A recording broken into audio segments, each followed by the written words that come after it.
ਲੋਕ ਅਦਬ ਪੰਜਾਬੀ ਅਦਬ ਦੇ ਵਿੱਚ ਬਹੁਤ ਤਗੜਾ ਲੋਕ ਅਦਬ ਮਿਲਦਾ ਹੈ। ਇਸ ਲੋਕ ਅਦਬ ਦੇ ਵਿੱਚ ਪੰਜਾਬ ਦੀ ਤਵਾਰੀਖ, ਪੰਜਾਬ ਦਾ ਵਸੇਬ, ਪੰਜਾਬ ਦੀ ਰਹਿਤਲ ਅਤੇ ਪੰਜਾਬ ਦੇ ਉਹਨਾਂ ਕਿਰਦਾਰਾਂ ਦਾ ਮੁਹਾਂਦਰਾ ਮਿਲਦਾ ਹੈ ਜਿਨ੍ਹਾਂ ਨੂੰ ਅਸੀਂ ਵਸਾਰਦੇ ਜਾ ਰਹੇ ਹਾਂ।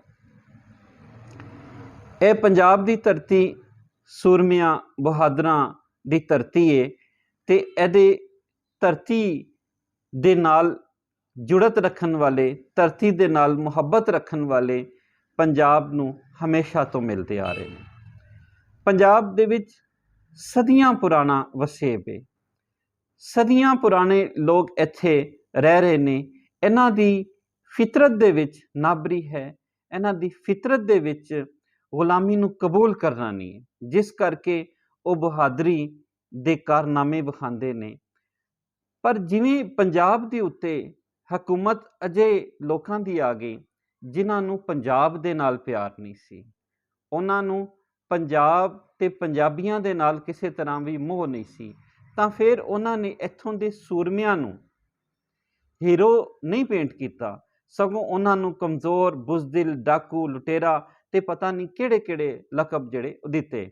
ਪਰ ਜਦੋਂ ਅਸੀਂ ਪੰਜਾਬੀ ਲੋਕ ਅਦਬ ਰਾਹੀਂ ਦੇਖਦੇ ਹਾਂ ਤਾਂ ਸਾਨੂੰ ਅੰਦਾਜ਼ਾ ਹੁੰਦਾ ਹੈ ਕਿ ਉਹ ਸੂਰਮੇ, ਉਹ ਬਹਾਦਰ ਲੋਕ ਜਿਹੜੇ ਗੁਲਾਮੀ ਨੂੰ ਨਹੀਂ ਕਬੂਲਦੇ ਸਨ, ਉਹੀ ਅਸਲ ਵਿੱਚ ਇਸ ਧਰਤੀ ਦੇ ਨਾਲ, ਇਸ ਵਸੇਬ ਦੇ ਨਾਲ ਅਤੇ ਇਸ ਧਰਤੀ ਦੇ ਵਾਸੀਆਂ ਦੇ ਨਾਲ ਮੁਹੱਬਤ ਕਰਦੇ ਪਏ ਸਨ। ਉਹਨਾਂ ਨੇ ਹੀ ਮੁਗਲਾਂ ਦੇ ਖਿਲਾਫ ਆਵਾਜ਼ ਚੁੱਕੀ, ਉਹਨਾਂ ਨੇ ਹੀ ਅੰਗਰੇਜ਼ ਹਕੂਮਤ ਦੇ ਖਿਲਾਫ ਆਵਾਜ਼ ਚੁੱਕੀ, ਉਹਨਾਂ ਨੇ ਹੀ ਸੂਦਖੋਰਾਂ ਦੇ ਖਿਲਾਫ ਆਵਾਜ਼ ਚੁੱਕੀ ਅਤੇ ਉਹਨਾਂ ਨੇ ਹੀ ਉਹਨਾਂ ਧਾੜਵੀਆਂ ਦੇ ਖਿਲਾਫ ਆਵਾਜ਼ ਚੁੱਕੀ ਜੋ ਇਸ ਧਰਤੀ 'ਤੇ ਕਬਜ਼ਾ ਕਰਨ ਲਈ ਆਏ ਸਨ। ਅਤੇ ਜਦੋਂ ਅਸੀਂ ਇਸ ਧਰਤੀ ਦੇ ਉੱਤੇ ਕਬਜ਼ਾ ਕਰਨ ਵਾਲੇ ਧਾੜਵੀਆਂ ਦੀ, ਹਮਲਾਵਰਾਂ ਦੀ ਗੱਲ ਕਰਨੇ ਹਾਂ ਤਾਂ ਸਾਨੂੰ ਸਭ ਤੋਂ ਪਹਿਲਾਂ ਜਿਹੜਾ ਹਮਲਾਵਰ ਨਜ਼ਰ ਆਉਂਦਾ ਹੈ ਅਤੇ ਉਹ ਹੈ ਸਿਕੰਦਰ ਆਜ਼ਮ। ਲੋਕ ਅਦਬ ਰਾਹੀਂ ਜਿਹੜਾ ਸਾਨੂੰ ਹਮਲਾਵਰ ਨਜ਼ਰ ਆਉਂਦਾ ਉਹ ਹੈ ਸਿਕੰਦਰ ਆਜ਼ਮ।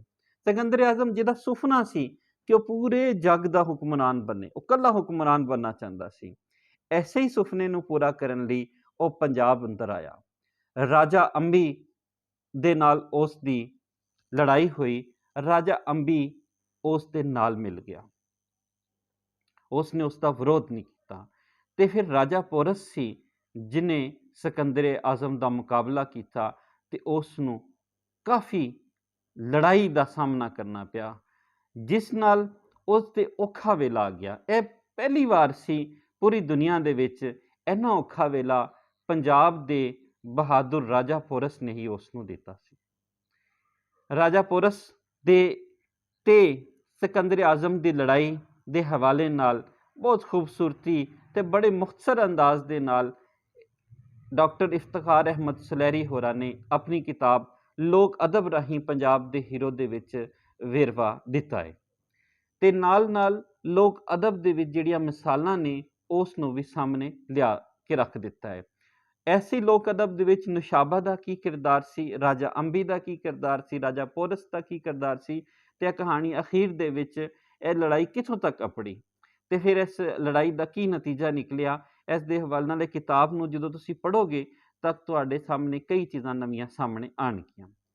ਇਸ ਤੋਂ ਜੇ ਅੱਗੇ ਚੱਲੀਏ, ਇਹਦੇ ਵਿੱਚ ਜੇ ਅਸੀਂ ਦੇਖੀਏ ਕਿ ਕਿਹੜੀਆਂ ਵੱਡੇ ਕਿਰਦਾਰ ਨੇ, ਇਹਦੇ ਵਿੱਚ 30 ਕਿਰਦਾਰ, 30 ਹੀਰੋ ਜਿਹੜੇ ਨੇ ਉਹ ਡਾਕਟਰ ਇਫਤਖਾਰ ਅਹਿਮਦ ਸੁਲਹਿਰੀ ਹੋਰਾਂ ਨੇ ਸ਼ਾਮਿਲ ਕੀਤੇ ਨੇ, ਜਿਨ੍ਹਾਂ 'ਚੋਂ ਕੁਝ ਦਾ ਵੇਰਵਾ ਤੁਹਾਡੇ ਨਾਲ ਕੀਤਾ ਜਾਏਗਾ, ਸਾਂਝਾ ਕੀਤਾ ਜਾਏਗਾ। ਪਹਿਲਾ ਰਾਜਾ ਪੋਰਸ, ਉਸ ਤੋਂ ਬਾਅਦ ਦੁੱਲਾ ਭੱਟੀ, ਬਿਜਲੀ ਖਾਨ ਜਾਂ ਸਾਂਦਲ, ਜਿਸ ਦੇ ਨਾਂ 'ਤੇ ਸਾਂਦਲਬਾਰ ਦਾ ਇਲਾਕਾ ਵੀ ਪਿਆ। ਬਿਜਲੀ ਖਾਨ ਉਰਫ ਸਾਂਦਲ ਦੇ ਨਾਂ ਨਾਲ ਮਸ਼ਹੂਰ ਸੀ। ਉਹ ਮੁਗਲਾਂ ਦੇ ਖਿਲਾਫ, ਉਹਨਾਂ ਦੇ ਜ਼ਿਹਨ ਦੇ ਵਿੱਚ ਮੁਗਲਾਂ ਦੇ ਖਿਲਾਫ ਨਫ਼ਰਤ ਸੀ। ਔਰ ਉਸ ਵੇਲੇ ਨਫ਼ਰਤ ਕਿਉਂ ਸੀ ਕਿ ਮੁਗਲ ਅਨਾਜ ਵੀ ਮੰਗਦੇ ਪਏ ਸਨ ਅਤੇ ਮਾਲੀਆ ਵੀ ਮੰਗਦੇ ਪਏ ਸਨ। ਪਾਣੀਪਤ ਦੀ ਲੜਾਈ ਤੋਂ ਬਾਅਦ ਉਹਨਾਂ ਦੀ ਜਿਹੜੀ ਹਾਲਤ ਸੀ ਉਹ ਵੀ ਇਹਦੇ ਵਿੱਚ ਦੱਸੀ ਗਈ ਹੈ। ਅਤੇ ਫਿਰ ਉਹਨਾਂ ਦੇ ਪੁੱਤਰ, ਜਦੋਂ ਸਾਂਦਲ ਦਾ ਪੁੱਤਰ ਫਰੀਦ ਖਾਨ ਦਾ ਪੁੱਤਰ ਦੁੱਲਾ ਭੱਟੀ, ਉਹ ਕਿਵੇਂ ਨਾਬਰੀ ਕਰਦਾ ਹੈ, ਉਹ ਕਿਵੇਂ ਮੁਗਲਾਂ ਦੇ ਨਾਲ ਜਿਹੜੀ ਹੈ ਉਹ ਲੜਾਈ ਕਰਦਾ ਹੈ, ਤੇ ਉਹ ਉਸ ਦੀ ਨਫ਼ਰਤ ਨਜ਼ਰ ਆਉਂਦੀ ਹੈ ਕਿ ਕਿਵੇਂ ਇਹ ਉਸ ਵੇਲੇ ਦੇ ਹੁਕਮਰਾਨਾਂ ਦੇ ਖਿਲਾਫ ਆਵਾਜ਼ ਚੁੱਕ ਰਿਹਾ ਹੈ। ਫਿਰ ਮਿਰਜ਼ਾ ਨਿਜ਼ਾਮ ਦਾ ਕਿਰਦਾਰ, ਉਹ ਕਿਵੇਂ ਬਹੁਤ ਤਰੀਕੇ ਦੇ ਨਾਲ ਸ਼ਿਕਾਰ ਦਾ ਬਹਾਨਾ ਪਾ ਕੇ ਦੁੱਲਾ ਭੱਟੀ ਨੂੰ ਮੁਗਲਾਂ ਦੀ ਫੌਜ ਦੇ ਹਵਾਲੇ ਕਰਦਾ ਹੈ ਤੇ ਫਿਰ ਲਾਹੌਰ ਦੇ ਨਖਾਸ ਬਾਜ਼ਾਰ, ਜਿਸ ਨੂੰ ਉਰਫੇ ਆਮ 'ਚ ਲਿੰਡਾ ਬਾਜ਼ਾਰ ਜਾਂ ਕੁਝ ਲੋਕ ਲੰਡਾ ਬਾਜ਼ਾਰ ਵੀ ਉਸ ਨੂੰ ਆਖਦੇ ਨੇ, ਉਹਦੇ ਵਿੱਚ ਉਸ ਨੂੰ ਫਾਹੇ ਲਾ ਦਿੱਤਾ ਜਾਂਦਾ ਹੈ। ਦੁੱਲਾ ਭੱਟੀ ਦਾ ਕਿਰਦਾਰ, ਰਾਜਾ ਪੋਰਸ ਦਾ ਕਿਰਦਾਰ, ਇਹ ਅੱਜ ਵੀ ਸਾਡੇ ਲੋਕਾਈ ਉਸ ਨੂੰ ਜਾਣਦੀ ਏ, ਪਛਾਣਦੀ ਏ। ਪਰ ਇਹਦਾ ਜੇ ਅਸੀਂ ਗੱਲ ਕਰੀਏ ਤਵਾਰੀਖ ਦੀਆਂ ਕਿਤਾਬਾਂ ਦੇ ਵਿੱਚ, ਸਾਡੇ ਨਿਸਾਬ ਦੀਆਂ ਕਿਤਾਬਾਂ ਦੇ ਵਿੱਚ, ਤੇ ਉਹਨਾਂ ਦੇ ਵਿੱਚ ਇਸ ਦਾ ਜ਼ਿਕਰ ਨਾ ਹੋਣ ਦੇ ਬਰਾਬਰ ਹੈ, ਜੋ ਕਿ ਜ਼ਰੂਰੀ ਹੈ ਜਦੋਂ ਅਸੀਂ ਪੰਜਾਬ ਦੀ ਗੱਲ ਕਰਨੇ ਆ ਜਾਂ ਇੱਥੋਂ ਦੀ ਧਰਤੀ ਦੇ ਵਾਸੀਆਂ ਦੀ, ਵਸੇਬ ਦੀ, ਤਵਾਰੀਖ ਦੀ, ਉਸਦੇ ਕਲਚਰ ਦੀ, ਉਸਦੇ ਪੁਰਾਣੇ ਤੇ ਅਜੋਕੇ ਸਮੇਂ ਦੀ ਜਦੋਂ ਗੱਲ ਕਰਨੇ ਆ, ਤਾਂ ਫਿਰ ਸਾਨੂੰ ਦੱਸਣਾ ਪਵੇਗਾ ਕਿ ਇੱਥੇ ਕਿਹੜੀਆਂ ਕਿਹੜੀਆਂ ਹਸਤੀਆਂ, ਕਿਹੜੇ ਕਿਹੜੇ ਬਹਾਦਰ ਆਏ, ਕਿਹੜੇ ਕਿਹੜੇ ਧਾੜਵੀ ਆਏ, ਕਿਹੜੇ ਕਿਹੜੇ ਡਾਕੂ ਲੁਟੇਰੇ ਆਏ, ਤੇ ਅਸਲ ਵਿੱਚ ਉਹ ਡਾਕੂ ਲੁਟੇਰੇ ਕੌਣ ਸਨ, ਜਿਹੜੇ ਸਾਨੂੰ ਲੋਕ ਅਦਬ ਰਾਹੀਂ ਨਜ਼ਰ ਆਉਂਦੇ ਨੇ ਕਿ ਹੀਰੋ ਕਿਹੜੇ ਨੇ ਤੇ ਡਾਕੂ ਲੁਟੇਰੇ ਕਿਹੜੇ ਨੇ। ਦੋ ਕਿਰਦਾਰਾਂ ਤੋਂ ਬਾਅਦ ਅਸੀਂ ਅੱਗੇ ਕਿਰਦਾਰ ਰਾਏ ਅਹਿਮਦ ਖਾਨ ਖਲ ਹੋਰਾਂ ਦੇ ਹਵਾਲੇ ਨਾਲ। ਇਹ ਕਿਰਦਾਰ ਰਾਏ ਅਹਿਮਦ ਖਾਨ ਖਲ ਗੁਗੀਰਾ ਦੇ ਪਿੰਡ ਝਾਮਰਾ ਤੋਂ ਸਨ, ਜਿਨ੍ਹਾਂ ਨੇ ਅੰਗਰੇਜ਼ ਦੇ ਖਿਲਾਫ ਆਵਾਜ਼ ਚੁੱਕੀ। ਇਹਨਾਂ ਦੇ ਨਾਲ ਜੋਈਆ ਕਬੀਲੇ, ਵੱਟੂ ਕਬੀਲੇ, ਹੋਰ ਸਾਰੇ ਕਬੀਲੇ ਵੀ ਨਾਲ ਸ਼ਾਮਲ ਹੋ ਗਏ। ਫਿਰ ਇਹਨਾਂ ਦੇ ਪੁੱਤਰ ਜਗਦੇ ਖਾਨ ਖਲ, ਜਿਨ੍ਹਾਂ ਨੇ 1914 ਦੇ ਵਿੱਚ ਉਸ ਵੇਲੇ ਦੀ ਅੰਗਰੇਜ਼ ਹਕੂਮਤ ਜਿਹੜੀ ਜਬਰੀ ਭਰਤੀ ਕਰ ਰਹੀ ਸੀ, ਉਸ ਦੇ ਖਿਲਾਫ ਵੀ ਆਵਾਜ਼ ਚੁੱਕੀ। ਇਹਨਾਂ ਦਾ ਜਦੋਂ ਰਾਏ ਅਹਿਮਦ ਖਾਨ ਖਰਲ ਹੋਰਾਂ ਦਾ ਅਸੀਂ ਜੇ ਜ਼ਿਕਰ ਕਰਨੇ ਆ, ਤੇ ਰਾਏ ਅਹਿਮਦ ਖਾਨ ਖਰਲ ਹੋਰਾਂ ਦੇ ਮੁਖਬਰੀ ਕਰਨ ਵਾਲਾ ਸਰਫਰਾਜ਼ ਖਾਨ ਖਰਲ, ਉਸ ਨੇ ਕਿਵੇਂ ਰਾਏ ਅਹਿਮਦ ਖਾਨ ਖਰਲ ਨੂੰ ਫਸਾਇਆ, ਤੇ ਫਿਰ ਰਾਏ ਅਹਿਮਦ ਖਾਨ ਖਰਲ ਅੰਗਰੇਜ਼ਾਂ ਦੇ ਨਾਲ ਲੜਦੇ ਹੋਇਆ ਸ਼ਹਾਦਤ ਕਬੂਲ ਕਰ ਲਈ, ਪਰ ਗੁਲਾਮੀ ਕਬੂਲ ਨਹੀਂ ਕੀਤੀ। ਇਸ ਦੇ ਹਵਾਲੇ ਨਾਲ ਬੜੇ ਵੇਰਵੇ ਦੇ ਨਾਲ ਡਾਕਟਰ ਇਫਤਖਾਰ ਅਹਿਮਦ ਸੁਲਹਿਰੀ ਹੋਰਾਂ ਨੇ ਆਪਣੀ ਇਸ ਕਿਤਾਬ ਦੇ ਵਿੱਚ ਜ਼ਿਕਰ ਕੀਤਾ ਹੈ। ਉਹਨਾਂ ਦੇ ਪੁੱਤਰ ਜਗਦੇ ਖਾਨ ਖਰਲ ਦਾ ਵੀ ਜ਼ਿਕਰ ਹੈ। ਇਸ ਤੋਂ ਜੇ ਅੱਗੇ ਅਸੀਂ ਚਲੀਏ, ਸਾਰੰਗ ਖਾਨ ਦਾ ਜ਼ਿਕਰ। ਸਾਰੰਗ ਖਾਨ ਰਾਏ ਅਹਿਮਦ ਖਾਨ ਖਰਲ ਦਾ ਸਾਥੀ ਤੇ ਸ਼ਹੀਦ ਹੋਇਆ ਤੇ ਸ਼ਹਾਦਤ ਪਾਈ। ਸਾਰੰਗ ਦੇ ਸਿਰ ਦੀ ਨੁਮਾਇਸ਼ ਅੰਗਰੇਜ਼ਾਂ ਨੇ ਕੀਤੀ। ਹੁਣ ਅਸੀਂ ਅੰਗਰੇਜ਼ ਦੌਰ ਦੇ ਜਾਂ ਅੰਗਰੇਜ਼ ਦੇ ਸਮੇਂ ਦੇ ਜਿਹੜੇ ਪੈੜ ਸਨ, ਜੇ ਉਹਨਾਂ ਦੀ ਗੱਲ ਕਰੀਏ, ਤੁਸੀਂ ਦੇਖੋ ਇੱਕ ਇੱਥੋਂ ਦਾ ਧਰਤੀ ਦਾ ਸੂਰਮਾ, ਧਰਤੀ ਦਾ ਬਹਾਦਰ ਬੰਦਾ, ਉਸ ਦੇ ਸਿਰ ਦੀ ਨੁਮਾਇਸ਼ ਕੀਤੀ ਜਾ ਰਹੀ ਹੈ ਔਰ ਉਸ ਨੂੰ ਗੱਦਾਰ, ਡਾਕੂ, ਚੋਰ, ਲੁਟੇਰਾ ਕਹਿ ਕੇ ਲੋਕਾਈ ਨੂੰ ਡਰਾਇਆ ਧਮਕਾਇਆ ਜਾ ਰਿਹਾ ਕਿ ਲੋਕਾਈ ਗੁਲਾਮੀ ਦੇ ਖਿਲਾਫ ਆਵਾਜ਼ ਵੀ ਨਾ ਚੁੱਕ ਸਕਣ। ਫਿਰ ਜੀਵਨ ਮੋੜ, ਜੋ ਜੀਵਨਾ ਮੋੜ ਦੇ ਨਾਂ ਨਾਲ ਮਸ਼ਹੂਰ ਹੋਇਆ, ਰਿਆਸਤ ਸੰਗਰੂਰ ਦਾ ਸੀ, ਅੰਗਰੇਜ਼ ਤੇ ਹਿੰਦੂ ਖੱਤਰੀਆਂ ਦੇ ਜ਼ੁਲਮ ਦੇ ਖਿਲਾਫ ਤੇ ਦਹਿਸ਼ਤ ਦੀ ਅਲਾਮਤ ਬਣ ਗਿਆ। ਪਾਨ ਸਿੰਘ, ਸੁੰਦਰ ਸਿੰਘ ਵਰਗੇ ਕਿਰਦਾਰਾਂ ਨੂੰ ਬੜੇ ਮੁਖਤਸਰ ਅੰਦਾਜ਼ ਨਾਲ ਬਿਆਨਿਆ ਗਿਆ ਹੈ। ਡਾਕਟਰ ਇਫਤਖਾਰ ਅਹਿਮਦ ਸੁਲਹਿਰੀ ਹੋਰਾਂ ਨੇ ਕੁਝ ਕਿਰਦਾਰਾਂ ਨੂੰ ਬਹੁਤ ਹੀ ਮੁਖਤਸਰ ਅੰਦਾਜ਼ ਨਾਲ ਬਿਆਨ ਕੀਤਾ, ਸਿਰਫ ਇੱਕ ਸਫ਼ੇ ਦੇ ਵਿੱਚ। ਉਹਨਾਂ ਨੂੰ ਵੇਰਵੇ ਦੇ ਨਾਲ ਬਿਆਨ ਕਰਨ ਦੀ ਲੋੜ ਸੀ ਤਾਂ ਜੋ ਨਵੀਂ ਨਸਲ ਨੂੰ ਜ਼ਿਆਦਾ ਤੋਂ ਜ਼ਿਆਦਾ ਜਾਣਕਾਰੀ ਦਿੱਤੀ ਜਾਂਦੀ। ਨਿਜ਼ਾਮ ਲੋਹਾਰ ਦਾ ਕਿਰਦਾਰ, ਜਿਹੜਾ ਸੂਦਖੋਰਾਂ ਤੇ ਉਸ ਵੇਲੇ ਦੇ ਜਾਗੀਰਦਾਰਾਂ ਦੇ ਖਿਲਾਫ ਆਵਾਜ਼ ਚੁੱਕ ਰਿਹਾ ਸੀ, ਇਹਦਾ ਹੀ ਦੋਸਤ ਇੱਕ ਜਬਰੂ ਨਾਈ ਸੀ। ਨਿਜ਼ਾਮ ਲੋਹਾਰ ਦਾ ਜਦੋਂ ਜਨਾਜ਼ਾ ਜਾ ਰਿਹਾ ਸੀ ਤੇ ਉਸ ਵੇਲੇ ਦੀ ਹੁਕਮਰਾਨਾਂ ਨੇ ਉਹ ਜਿਹੜੇ ਜਨਾਜ਼ੇ ਦੇ ਵਿੱਚ ਸ਼ਾਮਿਲ ਹੋਣਗੇ ਉਹਨਾਂ ਨੂੰ 2 ਰੁਪਏ ਚੁੱਲ੍ਹਾ ਟੈਕਸ ਵੀ ਲਾਗੂ ਕਰਤਾ ਕਿ ਤਾਂ ਜੋ ਲੋਕ ਇਸ ਕਿਰਦਾਰ, ਇਸ ਮੁਹੱਬੇ ਵਤਨ ਦੇ ਜਨਾਜ਼ੇ ਵਿੱਚ ਵੀ ਨਾ ਸ਼ਿਰਕਤ ਕਰ ਸਕਣ। ਜਬਰੂ ਨਾਈ ਜੱਟਾਂ ਦੇ ਖਿਲਾਫ, ਸੂਦਖੋਰਾਂ ਦੀ ਦੌਲਤ ਦੇ ਖਿਲਾਫ, ਤੇ ਫਿਰ ਉਹ ਅਮੀਰਾਂ ਕੋਲ ਲੁੱਟ ਕੇ ਗਰੀਬਾਂ ਨੂੰ ਦੇ ਰਿਹਾ ਸੀ। ਇਸੇ ਤਰ੍ਹਾਂ ਮਲੰਗੀ, ਜਿਹਦੇ ਬਾਰੇ ਕਿਹਾ ਜਾਂਦਾ ਹੈ, ਆਮ ਅੱਜ ਵੀ ਇਹ ਮਸ਼ਹੂਰ ਹੈ ਕਿ ਦਿਨੇ ਰਾਤ ਰਾਜ ਫਰੰਗੀ ਦਾ ਤੇ ਰਾਤੀ ਰਾਜ ਮਲੰਗੀ ਦਾ। ਮਲੰਗੀ ਵੀ ਜਾਗੀਰਦਾਰੀ ਦੇ ਖਿਲਾਫ ਆਵਾਜ਼ ਚੁੱਕਦਾ ਹੈ, ਉਸ ਵਡੇਰਾਸ਼ਾਹੀ ਦੇ ਖਿਲਾਫ ਆਵਾਜ਼ ਚੁੱਕਦਾ ਹੈ ਜਿਸ ਨੂੰ ਅੱਜ ਤੀਕਰ ਵੀ ਮੁਕਾਇਆ ਨਹੀਂ ਜਾ ਸਕਦਾ। ਜੱਗਾ ਜੱਟ ਦਾ ਕਿਰਦਾਰ, ਇਸੇ ਤਰ੍ਹਾਂ ਹੋਰ ਕਈ ਕਿਰਦਾਰ ਨੇ ਜਿਹੜੇ ਲੋਕ ਅਦਬ ਰਾਹੀਂ ਸਾਡੇ ਸਾਹਮਣੇ ਆਉਂਦੇ ਨੇ ਤੇ ਡਾਕਟਰ ਇਫਤਖਾਰ ਅਹਿਮਦ ਸੁਲਹਿਰੀ ਹੋਰਾਂ ਨੇ ਬੜੇ ਮਿਹਨਤ ਦੇ ਨਾਲ ਉਹਨਾਂ ਨੂੰ ਇਹਦੇ ਵਿੱਚ ਸ਼ਾਮਿਲ ਕੀਤਾ ਹੈ, ਸਾਰੀਆਂ ਚੀਜ਼ਾਂ ਨੂੰ ਇਕੱਠਾ ਕਰਤਾ ਹੈ, ਤਾਂ ਜੋ ਨਵੀਂ ਪੀੜ੍ਹੀ ਨੂੰ ਪੰਜਾਬੀ ਅਦਬ, ਲੋਕ ਅਦਬ ਰਾਹੀਂ ਜਿਹੜੇ ਕਿਰਦਾਰ ਨੇ ਉਹਨਾਂ ਦਾ ਵੇਰਵਾ ਦਿੱਤਾ ਜਾਏ ਤੇ ਉਹਨਾਂ ਦੇ ਬਾਰੇ ਬੁਨਿਆਦੀ ਮਾਲੂਮਾਤ ਜਿਹੜੀ ਹੈ ਉਹਨਾਂ ਦੇ ਤੀਕਰ ਅਪੜਾਈ ਜਾਏ।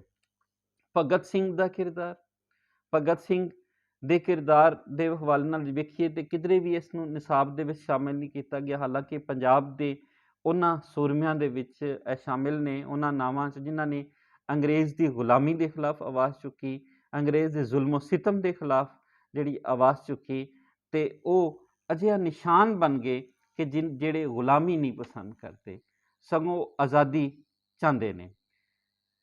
ਲਾਲਾ ਲਾਜਪਤ ਰਾਏ ਇੱਕ ਕਿਰਦਾਰ ਸੀ ਜਿਸ ਨੂੰ ਸਾਂਡਰਸ ਨੇ ਮਾਰਿਆ, ਉਸ ਦਾ ਬਦਲਾ ਲੈਣ ਲਈ ਭਗਤ ਸਿੰਘ ਨੇ ਸਾਂਡਰਸ ਨੂੰ ਮਾਰ ਦਿੱਤਾ, ਤੇ ਫਿਰ ਉਸ ਦੇ ਸਾਥੀ ਉਸ ਦੇ ਖਿਲਾਫ ਕਿਵੇਂ ਗਵਾਹੀ ਦਿੰਦੇ ਨੇ, ਤੇ ਫਿਰ ਕੁਝ ਸਾਥੀਆਂ ਸਮੇਤ ਉਸ ਨੂੰ ਫਾਹੇ ਲਾ ਦਿੱਤਾ ਜਾਂਦਾ ਹੈ। 23 ਮਾਰਚ 1930 ਨੂੰ ਫਾਹੇ ਲਾ ਦਿੱਤਾ ਜਾਂਦਾ ਹੈ। ਇਸ ਤਰ੍ਹਾਂ ਸਾਡੀ ਤਵਾਰੀਖ ਦੇ ਹਵਾਲੇ ਨਾਲ ਕਾਫੀ ਗੱਲਾਂ ਸਾਡੇ ਤੋਂ ਜਿਹੜੀਆਂ ਲਕੋਈਆਂ ਜਾ ਰਹੀਆਂ ਸਨ, ਉਹ ਲੋਕ ਅਦਬ ਨੇ ਮਹਿਫੂਜ਼ ਕਰਕੇ ਰੱਖੀਆਂ ਹੋਈਆਂ ਸਨ, ਤੇ ਉਹਨਾਂ ਨੂੰ ਚੁਣ ਚੁਣ ਕੇ ਇੱਕ ਵਧੀਆ ਕਿਤਾਬ ਦੇ ਵਿੱਚ ਡਾਕਟਰ ਇਫਤਖਾਰ ਅਹਿਮਦ ਸੁਲਹਿਰੀ ਹੋਰਾਂ ਨੇ ਪਰੋ ਦਿੱਤਾ ਹੈ ਔਰ ਉਹਨਾਂ ਨੂੰ ਉਹਦੇ ਵਿੱਚ ਸ਼ਾਮਿਲ ਕਰਤਾ ਹੈ, ਤਾਂ ਜੋ ਜੇ ਅਸੀਂ ਅੱਜ ਕਿਸੇ ਨਵੇਂ ਪੜਿਆਰ ਨੂੰ, ਨਵੀਂ ਨਸਲ ਦੇ ਨੁਮਾਇੰਦਾ ਨੂੰ ਜੇ ਅਸੀਂ ਪੰਜਾਬ ਦੇ ਹੀਰੋ ਦੇ ਬਾਰੇ ਬੁਨਿਆਦੀ ਮਾਲੂਮਾਤ, 30 ਬੁਨਿਆਦੀ ਹੀਰੋ ਦੇ ਬਾਰੇ ਬੁਨਿਆਦੀ ਮਾਲੂਮਾਤ ਦੇਣੀ ਹੋਵੇ ਤੇ ਇਸ ਕਿਤਾਬ ਰਾਹੀਂ ਉਸ ਨੂੰ ਦੱਸ ਸਕਦੇ ਹਾਂ। ਆਖਰੀ ਜਿਹੜਾ ਕਿਰਦਾਰ ਹੈ ਉਹ ਗਾਜ਼ੀ ਇਲਮਦੀਨ ਸ਼ਹੀਦ ਹੈ। ਗਾਜ਼ੀ ਇਲਮਦੀਨ ਸ਼ਹੀਦ ਨੇ ਕਿਵੇਂ ਰਾਜਪਾਲ ਨੂੰ ਮਾਰਿਆ ਤੇ ਫਿਰ ਸ਼ਹਾਦਤ ਕਬੂਲ ਕੀਤੀ, ਉਸ ਦੇ ਹਵਾਲੇ ਨਾਲ ਬਹੁਤ ਸੋਹਣੇ ਅੰਦਾਜ਼ ਦੇ ਨਾਲ ਡਾਕਟਰ ਇਫਤਖਾਰ ਅਹਿਮਦ ਸੁਲਹਿਰੀ ਹੋਰਾਂ ਨੇ ਬਿਆਨ ਕੀਤਾ ਹੈ। 12ਵੀਂ ਬਰਸੀ ਖੱਟਣ ਗਿਆ ਤੇ ਖੱਟ ਕੇ ਲਿਆਂਦਾ ਟਿੰਡਾ। ਹਵਾਲੇ ਜਿਵੇਂ ਲੋਕ ਅਦਬ ਰਾਹੀਂ ਦਿੰਦੇ ਨੇ ਕਿ 12ਵੀਂ ਬਰਸੀ ਖੱਟਣ ਗਿਆ ਤੇ ਖੱਟ ਕੇ ਲਿਆਂਦਾ ਟਿੰਡਾ, ਇਲਮਦੀਨ ਵਜਾ ਛੱਡਿਆ ਰਾਜਪਾਲ ਦਾ ਬਿੰਡਾ।